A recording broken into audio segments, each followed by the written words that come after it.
Tough game. Got to really applaud Upstate. Competed. I must be a fool as a coach to play at Xavier the first game, then first home game against Upstate. A very talented team, man, talented. I watched those guys on film. I was like, what am I thinking? The way they move without the ball, the way they cut, the way they screen. They do a tremendous job of playing off their two best scorers, Green and Craig, two talented players. I mean, two guys that can play anywhere. Big Glenn, those guys can play at this level without a doubt. But just a really talented team. So now our guys really fought to get this win. It was a tough fight for our guys. It wasn't easy. Unfortunately, on the surface, it'll be all they should have beat that team. That's a talented team, and it took everything in us to get that win. And we had to have our key guys on the floor for most of the night just to get that win. I mean, those guys played really well. They move without the ball. They set screens. They drive the basketball. They make big shots. So it was good for us. I thought Jonell and Jerron did a good job rebounding. And I'm not mistaken, it's the first time both of those guys had a double-double in the same game. But they did a great job really crashing the glass. And I thought Jerron did a great job of playing through fatigue, battling, and just having a will to win. I thought Jonell accepted the challenge in the second half because I thought he got dominated in the first half. Really got outplayed by both of their big guys. And I thought he stepped up in the second half. And I'm proud of him for that. We didn't shoot the ball well, but we made shots, made them when we had to make them, made plays when we had to make them. I thought Jordan and Antonio did a good job of scoring in the second half, being aggressive, being assertive, and that helps. And also we did a better job down the stretch from the free throw line. It's just amazing how many free throws we shoot a day and 20, 30 minutes a day on free throws, and they finally fell for us. So it's a great night against a quality opponent. Coach, what was the difference in the second half defensively for your guys? Just taking pride in defending. What happens when you try to simulate teams, and I guess somewhat down about the loss that Xavier didn't play well. And you got your first home opener against a great crowd, a very talented team. But what happens, and I don't think our guys took it for granted at all, because when you watch them on film, you know these guys can play. And there's no doubt in my mind that Craig will play at the next level, and Green is a very talented player. But when you watch him on film again, the win at Virginia Tech, so man, these guys are pretty good. Then they lose on the road at Winthrop played well down the stretch. So, at this level, and I'm not saying our guys did this, but it's like, okay, we might be okay. But then when you see those guys live, the way they move without the ball, the constant cuts, I don't think Green ever stopped moving. Those guys just constantly moving, cutting, and they can make shots and they can make plays. And the big guys do a great job screening. It's just one of those deals, I think at the half, our guys realized, man, these guys are pretty good. And they also had big guys that were physical. They banged down, they accepted the challenge against Jonell and Jerron.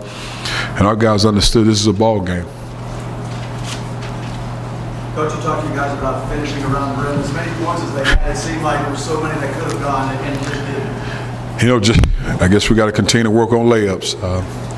And it's just that simple. But the thing about it, to continue to battle, and I thought it was physical down there, which I'm fine with that. I don't have no problem with that at all. But I thought there were a couple times. I think Jerron just missed some, but I thought Jonell got hit around there. But again, that's how the game is played. That's fine with me. But we got to make those shots. I thought we were trying to go over the rim and put it in as opposed to using the glass more. And that's what happened when you got big bodies and their shot blocks and guys are banging. That's part of the game.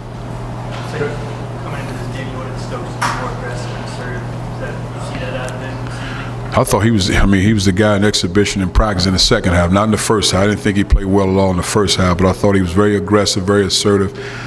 I thought he was, putting the ball on the floor too much in the first half as opposed to just going up with it because he had good position.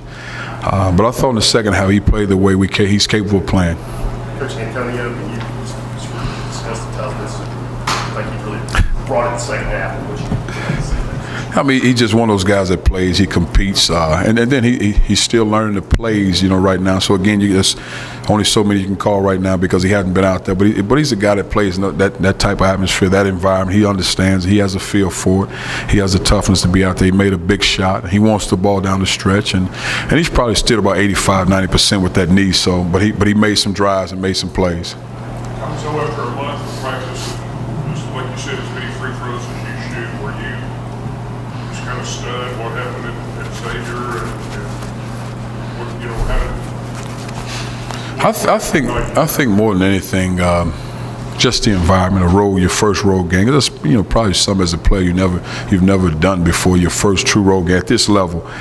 So I just think the road atmosphere. And I think when Jordan got in foul trouble, we were stagnant as a team. And when you're not getting consistent shots and touches, the free throws aren't flowing. Like Jordan, when he started to get the ball tonight, the ball was flowing to him, so he had a rhythm, he had a pace to his game, so he's able to make those free throws. When you're out there, some of the guys like Robert, I think Darius and AJ, they might have free throws at Xavier. Well, they're not in the rhythm as much, so they don't get as many looks. So now you get to that free throw line, and again, on the road, in a tremendous atmosphere. And I remember when I was a freshman, and then all of a sudden it just starts to spiral, and everybody's missing them. So hopefully we don't see that again. So a lot of guys in and out in the first half, as you said, kind of slim that down, that rotation down. Is that what you plan to see? How many guys do you plan to see in and out? Well, if it's 6, it's 6. It's 7, it's 7. I think for us, our veteran guys had to bring us home. I think if we went any other way, I don't think we'd have got that W tonight. We had to have our veteran guys like Jordan. Jerron played 31 minutes, Jordan 36 minutes. That's a lot of minutes for those guys. But we had to ride with those guys down the stretch. And again, we got to get stronger in that bench area. Got to get stronger. Back, George played 37 in both games now. Is that an okay workload for him in your mind? Or do you like to see it? Not really, because I don't think he defended as hard. Now, he accepted a challenge in the second half against Craig, and Craig's a talented player, but I don't think he plays as hard and defends as hard when he plays that many minutes. But he's one of those guys that doesn't get tired. So if he plays 37 minutes, it's not a big deal for me. Now, with Jerron and Jordan, that's a lot of minutes. But with Jordan, he can play that many minutes. He's just one of those guys. He doesn't get tired. He competes. He battles. And he's a competitor. Conto, when you mentioned scheduling these guys, a lot of, everybody would just look say Upstate from the Atlantic Sun. Do you know when you schedule, that these guys can do this, or is it just happens later? No, now, when I was in college, you can schedule 13 games, home games, win them all by 20, 30 points. With the RPI, strength of schedules, conference rankings, those sorts, you have to have quality opponents. And like I told our guys, this team is picked to finish third in their league. Mercer's picked to finish first. So just kind of give you a gauge of talent of that league to let guys feel and understand. I've been at that level, and I know the talent and the hunger for those guys. Then you got a guy like Ty Green who comes home ready to compete. He played a tremendous game. So, but I think it's good for us from an RPI standpoint because they're a quality opponent. They'll fight to win that league. Jerron and Jarnell 29 rebounds. Is that what you envision getting Jerron back? Well, those guys rebound. That's what they do. Now, we got to get our guards doing a better job of getting those long rebounds because they battle in there. They putting bodies on them, and that team had big bodies as well. But our guards have to do a better job of rebounding because sometimes they continue to watch a little bit because of the way Jerron and Jordan rebounds the basketball. The way those guys go at it, is that hard for an opponent to keep up with? It's got to wear guys down over the course of the game. That those two games coming up with I think it does, but there are some teams that can match them size for size, and I think Jerron, we got to get better at making layups. So we could have stretched this thing a little further, but we missed some layups. But we got to get better in that area. But those guys are battle, and I think as Jerron conditioning gets better, he'll be even better. But they play well together. Again, Jerron always competes, and I thought Jarnell accepted the challenge in the second half and competed at the level he's capable of. Well, I think for the guys, they would like that. Less practice and just play ball. But tomorrow we'll ice tub, watch film, free throws, walk through, and then we play on Monday. But it won't be a practice as far as banging up and down. More of a walkthrough. Yeah.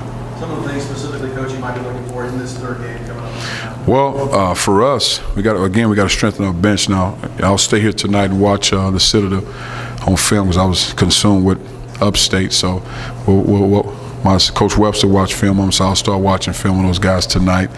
But just for us, again, I don't want to see Jerron and Jordan with that many minutes unless we have to, because we got to get stronger on our bench and we got to get better in some areas. But it's a great test, great 2 tests for us out the gates, man.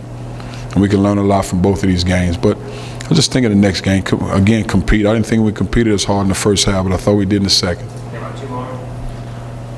think you guys might be so focused on you, hand-checking rules, some of them that maybe. No, not tonight. I just think those guys made plays. No, I won't let our guys off the hook like that, because the way the game's officiated around the rim was a lot of banging going on, which, again, I'm fine with it. So, no, I don't think that's the case. And as of right now, I haven't seen any change in the rules, to be honest with you, as far as, and I think the guys are doing a good job officiating the game, and it's a physical game, and that won't change. I mean, I don't care what anybody says. That's not changing. I mean, you look around that rim, the way those guys are banging down low, you can call a foul every night. Every possession down, you can call a foul if you want to, and it's the way the game is played, in my opinion. You got to be aggressive. You got to be assertive, because, again, if the rule says what it says, any hand checking, any bumps, that's a foul.